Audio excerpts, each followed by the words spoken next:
Jadi hari ini kita akan melihat update dari sektor consumer, khususnya untuk tahun 2024. Next, please. Jadi sepanjang 2023 kita melihat bahwa data dari raw materials khususnya untuk soft commodity prices yang digunakan pada consumer staples seperti wheat, CPO dan juga skim milk powder dan juga sugar mengalami beberapa pergerakan yang cukup berbeda.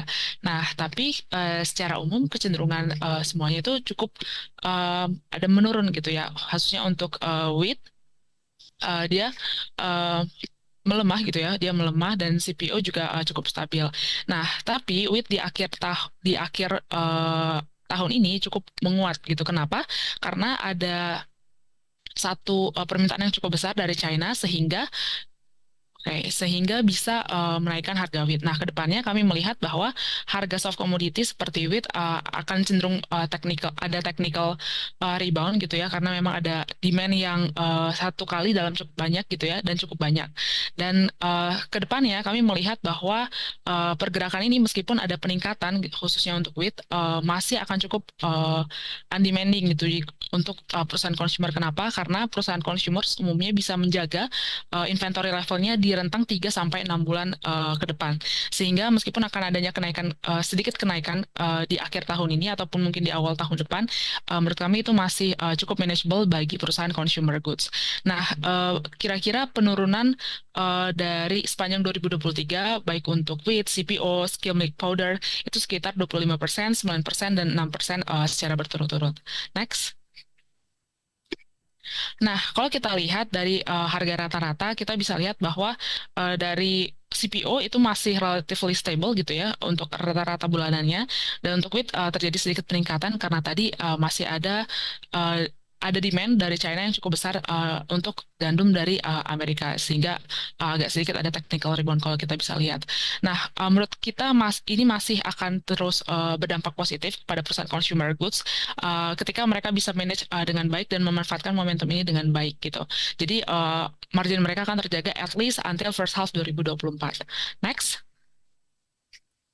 Nah, kalau kita lihat dari sisi domestik sendiri, kita masih lihat sampai data November kemarin, November 2023, eh, kepercayaan konsumer Indonesia masih relatively stabil gitu ya di level optimistik atau di atas level 100 dan di November kemarin sekitar 123,6 untuk CCI-nya. Nah, di sini memperlihatkan bahwa sebenarnya masih ada optimistik masyarakat ke depannya baik itu dari pemilu ataupun mungkin dari kegiatan perekonomian ke depannya, dan hal ini juga sama atau seiring gitu ya inline dengan uh, ekspektasi dari pemerintah di mana pemerintah akan menaikkan GDP growth gitu ya di tahun 2024 mendatang, sehingga yang kita lihat dari domestik sendiri sebenarnya masih relatively stabil gitu untuk consumer confidence-nya. Next.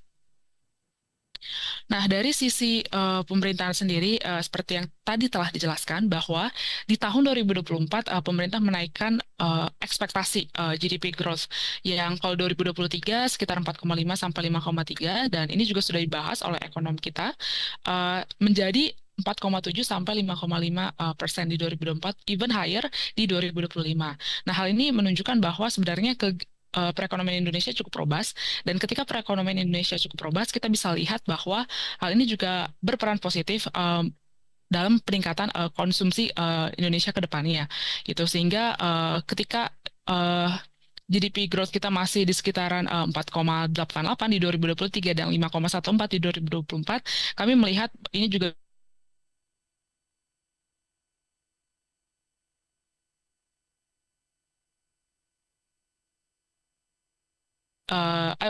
sorry, maksud kami 50% dari GDP growth, komponen GDP Indonesia juga terdiri dari ini ya, apa?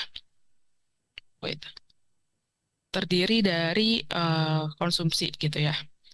Next. Nah, untuk ke depannya target inflation itu lower than expected gitu ya.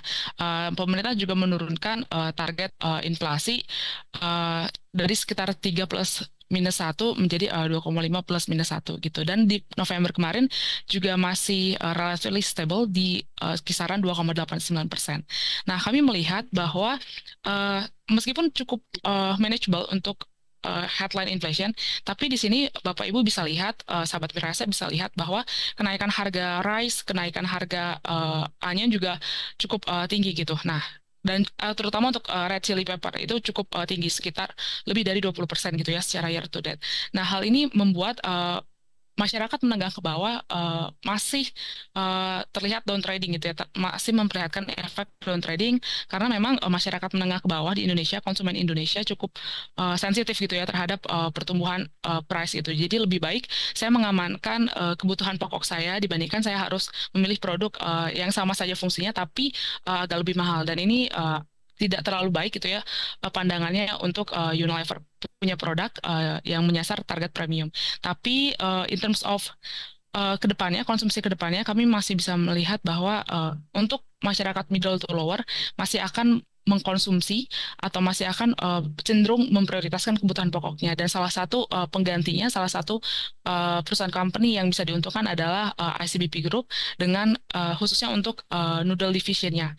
Lalu yang kami lihat juga akan diuntungkan ke depannya pastinya retailer yang food retailer yang menjual produk-produk consumer staples gitu ya ataupun consumer staples penggantinya.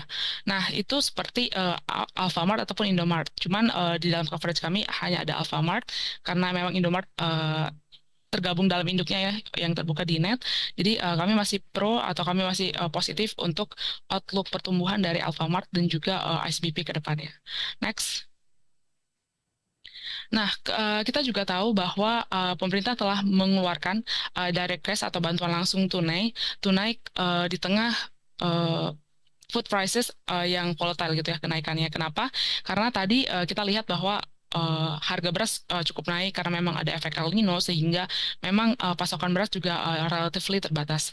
Dan hal ini juga bisa menjadi faktor katalis di akhir tahun ini untuk consumer staples punya produk dan kami juga melihat bahwa hal ini mungkin masih bisa diperpanjang karena belum adanya tanda-tanda penurunan dari harga beras dan juga masih relatively tidak ada perubahan atau katalis yang signifikan. Jadi mungkin bantuan langsung tunai ini masih bisa diperpanjang ke depannya. Dan sekali lagi kami melihat bahwa hal ini juga akan menguntungkan ICBP sebagai produsen dari instant noodles dan juga AMRT sebagai retailer dari staple foods.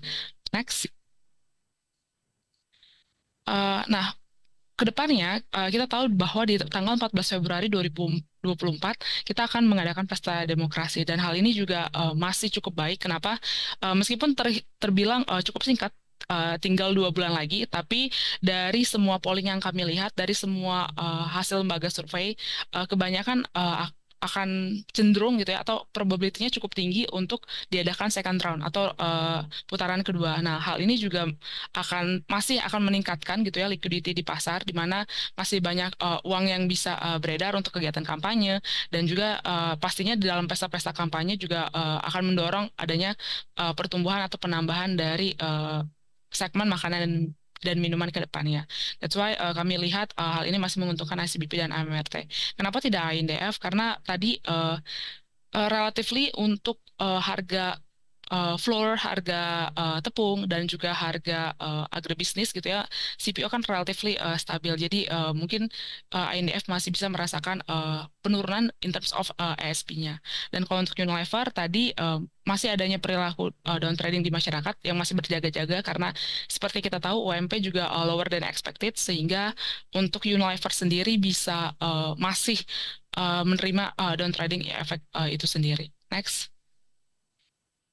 Oke, jadi rata-rata yang kita lihat nanti setelah uh, post election, setelah pemilu gitu ya, kita melihat bahwa share price itu bakal gerak gitu, bakal lebih terreflek gitu ya pertumbuhannya. Kalau tadi kita lihat in terms of revenue growth, kalau sekarang untuk share price, jadi mungkin sepanjang putaran pertama, kalau kita lihat saham-saham consumer goods mungkin akan relatif stabil, baru nanti akan menunjukkan peningkatan gitu ya, atau menunjukkan efek positif setelah pemilu itu beberapa bulan sebelumnya, biasanya 3 atau sampai 6 bulan ke depan gitu.